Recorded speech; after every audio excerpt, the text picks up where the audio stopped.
இன்றே டவுன்லோட் செய்து உங்கள் ஃபேவரட் ஷோக்களை என்ஜாய் பண்ணுங்க. மித்ரா, இப்போ நீ டென்ஷன் ஆகி எதுவும் ஆக போறதில்ல. அந்த பாட்டி சொல்றத கேட்டல, ஆதி தான் கூட போயிருக்காரு. சரி, நீ கிளம்பு, காஞ்சிபுரத்துக்கு போலாம். போய் எங்க நான் உங்களை தேடுறது? ஆதி போன் கூட ரீச் ஆகல. ஏற்கனவே நான் செம்ம டென்ஷன்ல இருக்கேன். பாரதி ஆதி கூட இருக்கிறது சரியா வராது, அதனாலதான் சொல்றேன். அதுக்காக ரோடா உங்களை தேடி அலைய முடியுமா? புரியுது மித்ரா, இந்த விஷயத்தை இப்படியே விடுறது சரியா இருக்காது. எனக்கு புரியுதுண்ணா, ஆனா என்ன பண்றதுன்னு தான் தெரியல. வெயிட் பண்ணி பாப்போம். நான் கொஞ்ச நேரம் எங்க போயிருக்காங்கன்னு தான் தெரியலையே. கவலைப்படாத மித்ரா, என்ன பண்ண முடியும்னு பார்க்கலாம். இந்த ஆதி ஏன்னா இப்படி இருக்காரு? மித்ரா, அவரை பத்தி தான் உனக்கு தெரியும்ல, டென்ஷன் ஆகாத.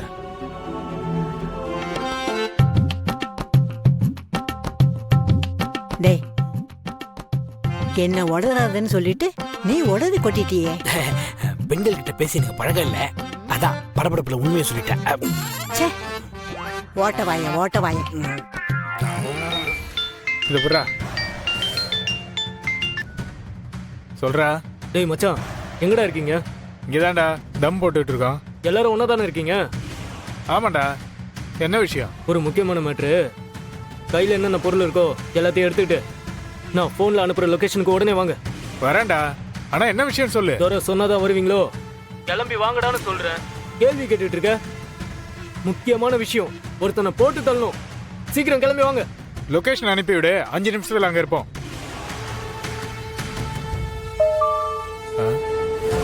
தூர லொகேஷன் அனுப்பிட்டான். ஒரு இடத்துல கிளம்புங்கடா. ஆதி, நீயே வசமா வந்து என்கிட்ட மாட்டிக்கிட்டியா? இன்னைக்கு உன்னை போட்டு தள்ளிட்டு தான் மறு வேலை. அப்படியே அந்த திமிரு பிடிச்ச பாரதியை கல்யாணம் பண்ணிட்டு செட்டில் ஆயிட்டுறேன். பாரதிக்கும் வாழ்க்கை வேணும் தானே சுத்திக்கிட்டு இருக்கா. கவலைப்படாத, நான் பாத்துக்கிறேன். செத்தட மௌனம் இன்னைக்கு நீ.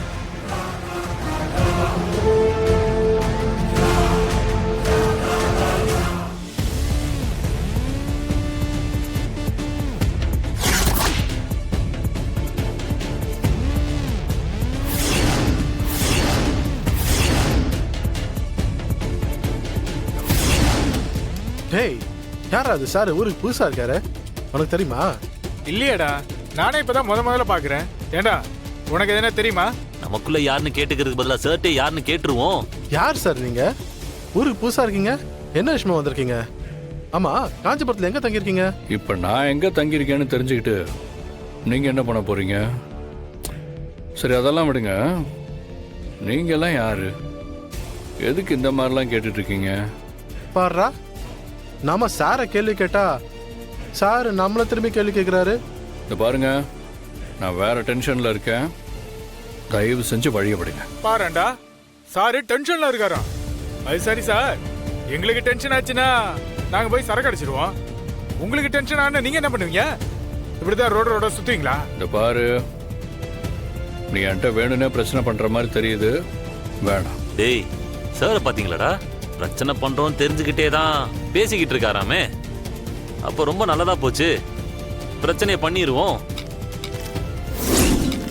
அந்த பாரதியோட புருஷனை கண்டுபிடிக்கிறேன்னு ஆதி அவ கூட சுத்துறது என்னால சகிச்சுக்கவே முடியல. சரி மித்ரா, எதுக்காக இப்ப டென்ஷன் ஆகுற? அதனால இப்ப எந்த பிரயோஜனமும் இல்லை. அமைதியா இரு, போய் பார்த்துக்கலாம். போனாரு சரினா, நைட்டு வீட்டுக்கு வரணும்னு கூட அவருக்கு தோணல. இப்ப வரைக்கும் ஒரு போன் கூட பண்ணல. ஏன் இப்படி இருக்காருன்னு எனக்கு புரியலண்ணா. ஆதிக்கு ஏதாச்சும் உண்மை தெரிஞ்சிருக்குமாண்ணா? எனக்கு என்ன சொல்றதுன்னே தெரியல மித்ரா. கொஞ்சம் பொறுமையா இரு, நேர்ல போய் ஆதியை பார்த்ததுக்கு அப்புறம் டிசைட் பண்ணிக்கலாம்.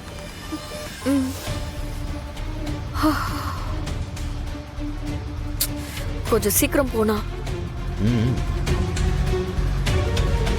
எந்த சூழ்நிலையிலையும் அந்த பசங்க தான் அப்பா இல்லைன்னு ஏங்கறதுக்கு நான் விடவே மாட்டேன். இது ஏதோ பெரிய ரகசியம், இதை நீங்க சொன்னா மட்டும்தான் எனக்கு தெரியும் அப்படின்ற ஒரு நினைப்பு இருந்துச்சுன்னா அதை தூக்கி தூரமா போட்டுருங்க. நான் யாருன்னு கண்டுபிடிச்சு காட்டுறேன். தம்பி, உங்க கோபம் எனக்கு புரியுது. ஆனா நீங்க நினைக்கிற மாதிரி நாங்க வேணும்னு உங்ககிட்ட சொல்லக்கூடாதுன்னு நினைக்கல. இங்க பாருங்க, நான் தான் உங்ககிட்ட பேசுறதுக்கு எனக்கு விருப்பம் இல்லைன்னு சொல்லிட்டேன்ல. நீங்க என்ன சமாதானப்படுத்தலாம் ட்ரை பண்ணாதீங்க. கண்டிப்பா அது உங்களால முடியாது.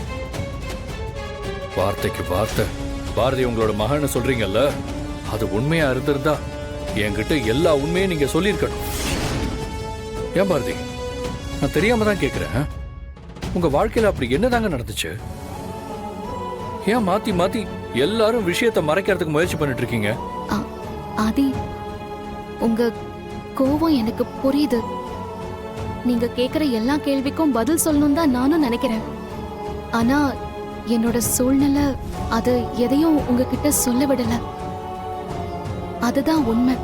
ஓகே பாரதி, உங்க சூழ்நிலை எல்லாம் உங்களோடய இருக்கட்டும். நீங்க எதையும் என்கிட்ட சொல்ல வேண்டாம். இப்ப கிளம்பலாமா? கிளம்பலாமான்னு கேட்டேன். தம்பி, ரொம்ப நேரம் ஆயிடுச்சு. இதுக்கு மேல நீங்க கிளம்பி போய் சேர்றதுக்கு ரொம்ப நேரம் ஆயிடும். இன்னைக்கு ஒரு ராத்திரி நீங்க இங்க தங்கிட்டு நாளைக்கு காலையில புறப்படுங்க. இத பாருங்க தம்பி, தங்கமா வளர்த்த என் பிள்ளைய இழந்துட்டு நிக்கிறேன். உங்களையும் என் பிள்ளையாதான் நான் பாக்குறேன். என்ன நீங்க உங்க அம்மாவா நினைச்சுக்கோங்கப்பா. எனக்கு என்னமோ நீங்க இங்க தங்கிட்டு காலையில போனா சரியா வரும்னு தோணுது. ஆதி, பாரதி,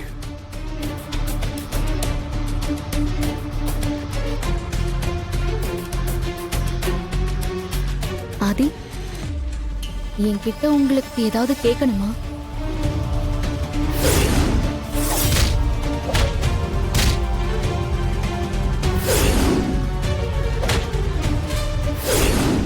உங்களுக்கும் உங்க கணவருக்கும் என்ன பிரச்சனை? துரை சொன்னப்போ நீங்க கேட்டுட்டு இருந்தீங்கல்ல, அந்த பிரச்சனை தான் ஆதி. அப்ப அவங்க சொன்ன மாதிரி நீங்க அவரை கல்யாணம் பண்ணிக்கிறதா இருந்துச்சா? வாசு இறந்து போனதுக்கு அப்புறம் என் அத்தையும் என் மாமாவும் என்னை வீட்லயே இருக்க வச்சுட்டாங்க. நான் அங்கே இருந்துதான் வேலைக்கு போயிட்டு இருந்தேன். அப்பதான் என்னை துரைக்கு கல்யாணம் பண்ணி வைக்கிறதா ஒரு பேச்சு வந்துச்சு. நான் அந்த கல்யாணத்தை பண்ணிக்கிறதுல கொஞ்சம் கூட இஷ்டம் இல்லாம தான் இருந்தேன். ஆனா இந்த வீட்டுல தமிழ் இருக்கணும்னு வாசுவோட அப்பாவும் அம்மாவும் ஆசைப்பட்டாங்க.